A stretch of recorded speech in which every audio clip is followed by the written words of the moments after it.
What's up everyone, this is Rob from UpNext MMA. Today we're going to continue with our list of the 10 best kickboxers to ever transfer over into mixed martial arts. Now before we get into it, remember to check out part 1 if you have not already. There we talked about the first 3 names on this list in great detail: Israel Adesayna, Alistair Overeem, and Mark Hunt. It will add more context to this video as well as give you a jumping off point. Also, please remember to smash that like button and comment if you enjoy the video. It helps me out a ton, as well as subscribe and hit the notification bell so you guys are notified every time we have a new video dropping. Alright, now let's get on with our list and continue from where we left off. Number 4 on this list, Joanna Jędrzejczyk. Now, aka Joanna Champion. Now, we're going to continue with her because she's probably the most dominant strawweight champion in UFC history. Now, Joanna is of Polish origin and started training in kickboxing when she was only 16 years old. She started fighting as an amateur kickboxer in Poland, I think a year or two after she started training. She would go on to have over 40 amateur kickboxing fights over the course of a few years and amass a 37-3 amateur kickboxing record. That's 37 wins with 3 losses.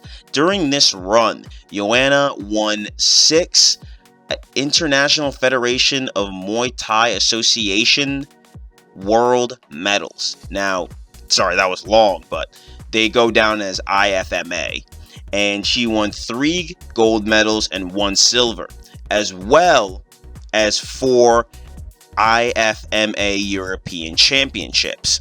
Joanna would move on to her professional kickboxing career. Over her professional kickboxing career, she compiled a record of 27 wins with 3 losses. During that run, she won the World Kickboxing Network World Championship, the World Muay Thai Council World Championship, as well as the J Girls Championship and the WBKF Championship as well. She also won a few European championships during that run. In fact, 2 of her 3 losses during her amateur career came to the current UFC Women's Flyweight champion Valentina Shevchenko, who we'll talk about in a minute. Overall, Joanna has competed in kickboxing for almost 10 years. Like Alistair Overeem and Israel Adesayna, Joanna was competing in a few MMA fights during her kickboxing career. She has amassed a record of 6-0 before coming over to the UFC. Joanna would go 8-0 in the beginning of her UFC career, and in that run, she captured the UFC strawweight belt and defeated the likes of Claudia Gadelha twice, Carla Esparza, Jessica Andrade, Juliana Lima, Jessica Payne, as well as Karolina Kowalewicz. Butchering that again, I apologize. But during that run, Joanna cemented herself as one of the best female kickboxers to ever enter the cage. She would use her swift kickboxing skills, length, speed, movement, athleticism to overwhelm opponents with large volumes of strikes. She has showed that women can dominate in the cage with their kickboxing skills, on way to cementing her legacy as one of the best female MMA fighters as well as kickboxers ever. Now, on to another UFC champion with an extensive kickboxing background. Number 5 on our list, Valentina Shevchenko. The UFC flyweight queen began training in Muay Thai when she was only 12 years old and would continue to hone her skills until she started fighting in amateur competition when she was only 14 years old. Valentina has had more than 50 amateur and pro kickboxing fights. She has won 8 gold medals and several other medals on the World Championship kickboxing scene. It was during these competitions where Valentina defeated future UFC fighters such as Joanna Jędrzejczyk, who we talked about earlier, and Lena Landsberg. Valentina is considered to be a kickboxing legend.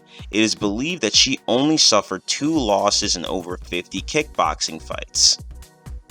Now, Valentina would later move on to mixed martial arts, where she went 11-1 in her first 12 MMA fights. Now, this was enough to get her signed with the UFC, but when she got into the UFC, she was thrown into the deep end of the water immediately. After defeating Sarah Kaufman in her first UFC fight back in 2015, she was given Amanda Nunes, the future female MMA GOAT, back at UFC 96 in March of 2016. Valentina would go on to lose this fight narrowly, and it's really because she started off slow and she really didn't start picking it up until the third round when she was already down 2 rounds. Now, FYI, it was Amanda's win over Valentina that actually propelled Nunes to her championship title shot against Miesha Tate at UFC 200.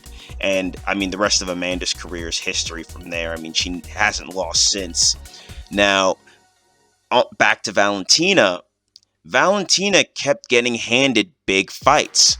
In her next fight, she went on to beat Holly Holm by unanimous decision and Julia Pena by armbar. Both of these fights taking place... her fight with Holly Holm took place in 2016, I believe, and her fight with Julia Pena took place at the beginning of 2017. It was her win over Juliana that earned her a title shot and a rematch with Amanda Nunes. Now, once again, Valentina would go on to lose a narrow split decision to Amanda, and this sent Valentina down to 125 pounds, where she has remained undefeated in her past 5 fights. This includes wins over Joanna Jędrzejczyk, again, Jessica Ai, and Liz Carmouche, redeeming herself from her loss to her way early in her career. Valentina is now the UFC Women's Flyweight Champion and uses her kickboxing to deliver powerful strikes to her opponents, like in her knockout win over Jessica Ai. But recently, she has really excelled in the grappling department. Her strikes allow her to open up for takedown attempts and allow her to utilize her grappling game. She's well known now for taking girls down and beating them up and actually winning fights over TKO from top position. She seems to have become a much more well-rounded fighter and has excelled in all areas of her game, not just kickboxing. Now on to number 6 on our list, Stephan Wonderboy Thompson.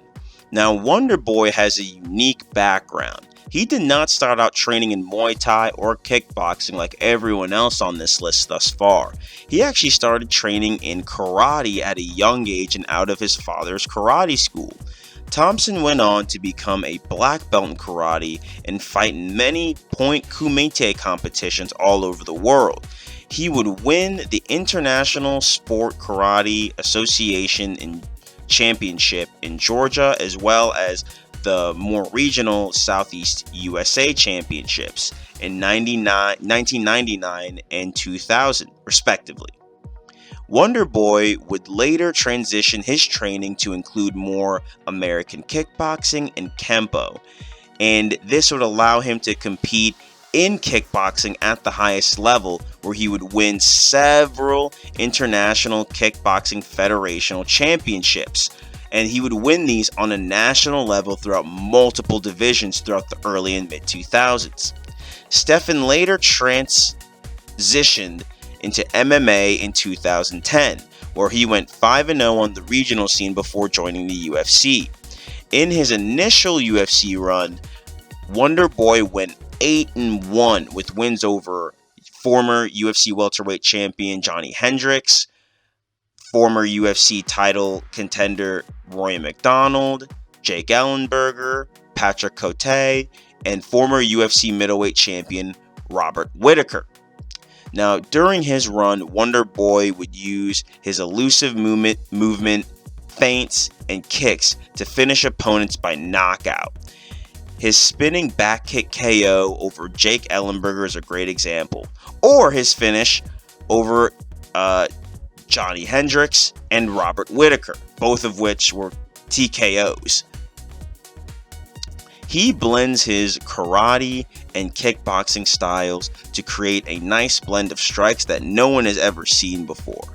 He is an absolute joy to watch in that regard. Wonderboy would go on to lose his welterweight title fight with then champion Tyron Woodley at UFC 209. He would rebound from that win quickly though with a victory over Street Jesus himself, Jorge Masvidal. Now, unfortunately, he would go on to lose his next two fights to Darren Till and Anthony Pettis, but Wonderboy recently just put on a beautiful display of striking when he fought Vicente Luque and won by unanimous decision.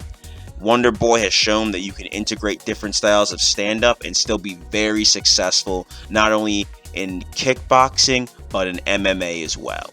Alright guys, that's it for this video. Please comment below and let me know what you thought about the list, as well as what you think about the careers of the people I discussed. Valentina is a special case because she had a rough start to her UFC career, being pitted against the most elite competition at 135 pounds before finding her footing at 125 pounds. But if you look at Valentina's 3 losses, 2 of those losses are to Amanda Nunes. Like, I mean, come on now. Her having the 125 belt, I mean, I don't see anyone beating her for a very long time. But what do you guys think? Let me know in the comments. Also, please remember to catch part 1 if you have not watched it already. There will be a card in the video that will come up just shortly, as well as a link in the description. We'll continue this list in part 3, and I'll probably talk to you guys about the remaining names on this list in that video. Now, please remember to smash the like button if you enjoyed the video, as well as subscribe and hit the notification bell so you know whenever we have a new video coming out. Hey, I appreciate you guys. Thanks for watching all the way through, and I'll talk to you soon. Bye.